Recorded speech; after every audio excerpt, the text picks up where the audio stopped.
जय श्री कृष्णा। आइए सुनते हैं उस सप्तमी पर सूर्य देव के जन्म की कथा। ऐसे कुछ देवता हैं जो कई संस्कृतियों के समान हैं। सूर्य देव उनमें से एक हैं। सूर्य, जिन्हें हिंदू धर्म में सूर्य देव के रूप में भी जाना जाता है, की पूजा अधिकांश संस्कृतियों द्वारा की जाती है। ऐसा कहा जाता है कि सूर्य उन कुछ देवताओं में से एक हैं जिन्हें आंखों से देखा जा सकता है। यही कारण है कि हिंदू धर्म में सूर्यदेव का बहुत सम्मानजनक स्थान है। सूर्यदेव की पत्नी छाया पुत्र शनिदेव हैं तथा पूर्व परिवार का वर्णन सुनाने जा रही हूँ। सूर्य नमस्कार मंत्र।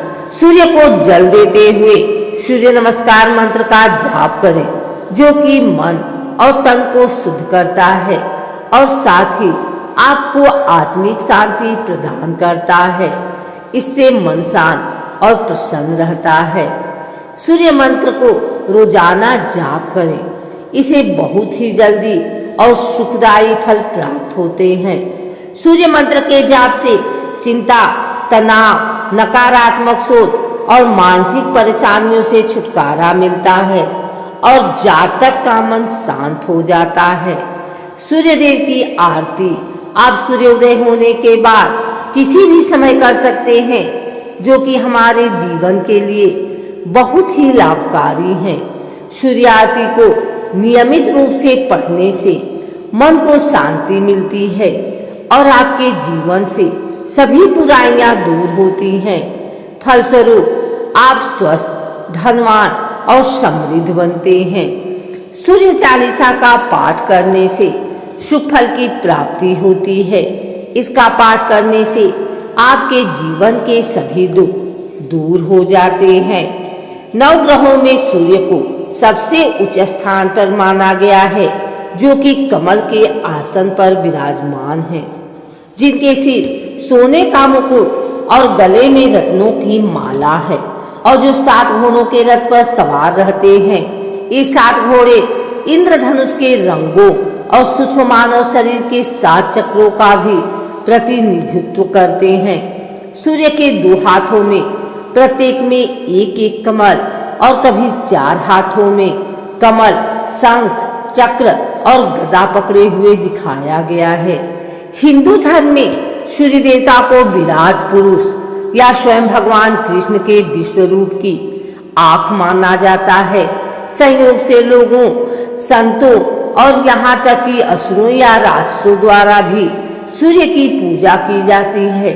राक्षसों के कुछ समूह, जिन्हें यतुधन कहा जाता है, सूर्यदेव के कट्टर अनुयायी हैं।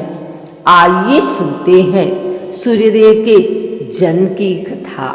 सूर्यदेव के जन्म के बारे में पुराणों में लिखा गया है कि सूर्यदेव के जन्म होने से पहले सारे संसार में अंधेरा छाया हुआ था।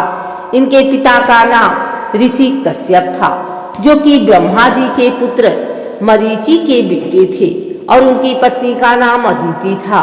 उनकी पत्नी अदिति ने कठिन तपस्या की, जिससे प्रसन्न होकर सुषुम्ना नाम की किरण ने उनके गर्भ में प्रवेश किया।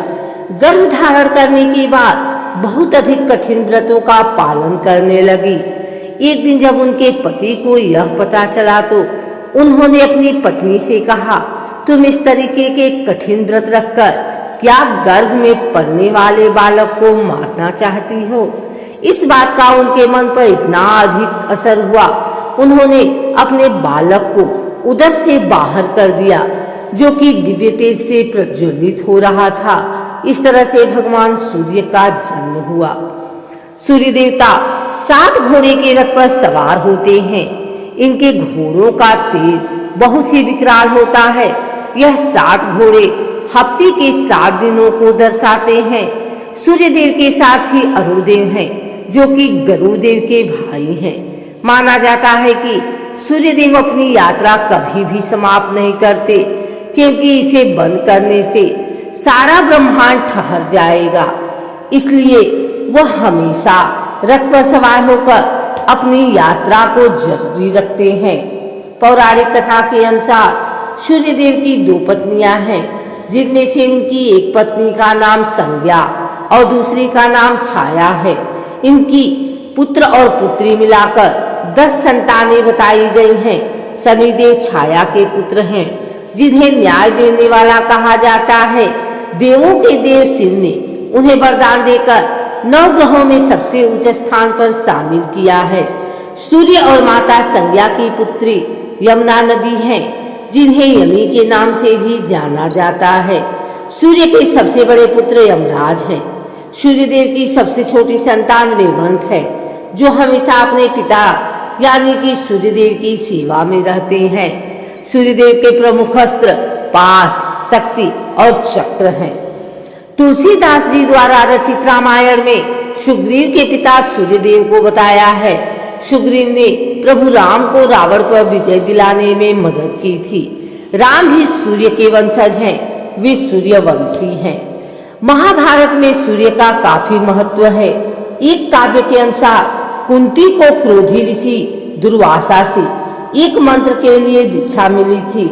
उसे वरदान दिया गया था कि जब भी वह इस मंत्र का जाप करेगी तो वह एक देव को बुला सकेगी और उसके द्वारा एक बच्चा भी पैदा कर सकेगी।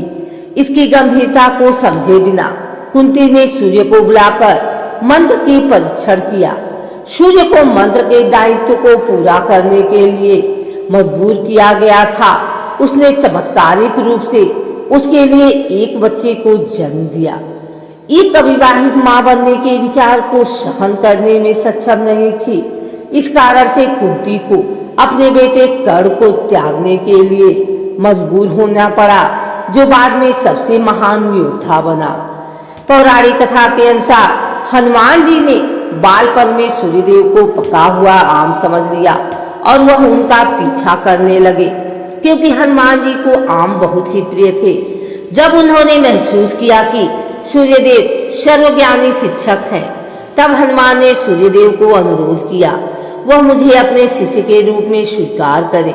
किंतु सूर्यदेव ने यह कहकर मना कर दिया कि वह कभी एक स्थान पर नहीं रहते हैं, उन्हें लगातार दुनिया भर में घूमना पड़ता है।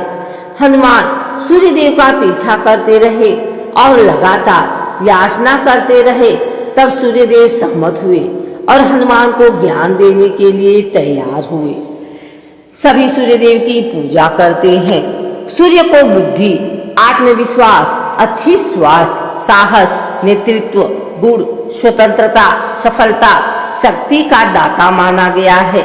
जातक को प्रातः काल स्नान करने के बाद भगवान सूर्यदेव को प्रणाम करते हुए सूर्य को जल अर्पित करने के साथ सूर्य नमस्कार मंत्र का जाप करना चाहिए, जो कि आपकी मन की शांति और सुख समृद्धि के लिए बहुत ही अच्छा है। सूर्यदेव को सूर्य नारायण के रूप में भी माना जाता है।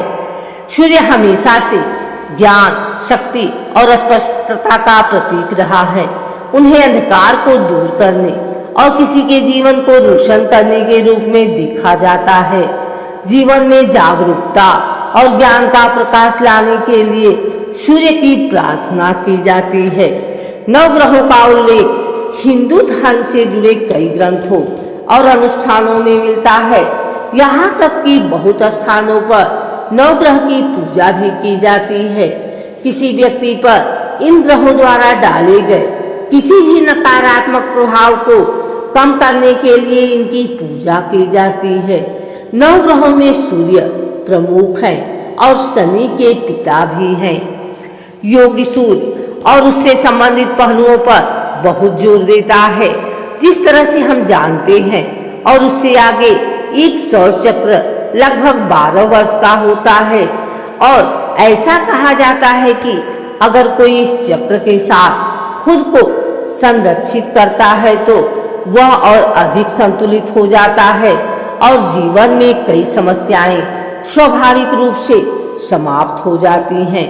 यहाँ तक कि सबसे लोकप्रिय योग आसनों में से एक सूर्य नमस्कार, सूर्य देवता को नमस्कार है। इस प्रकार योग ने किसी के जीवन में सूर्य के महत्व को पहचाना और उससे शामिल तत्वों को शामिल किया, जो इससे लाभान्वित होते हैं।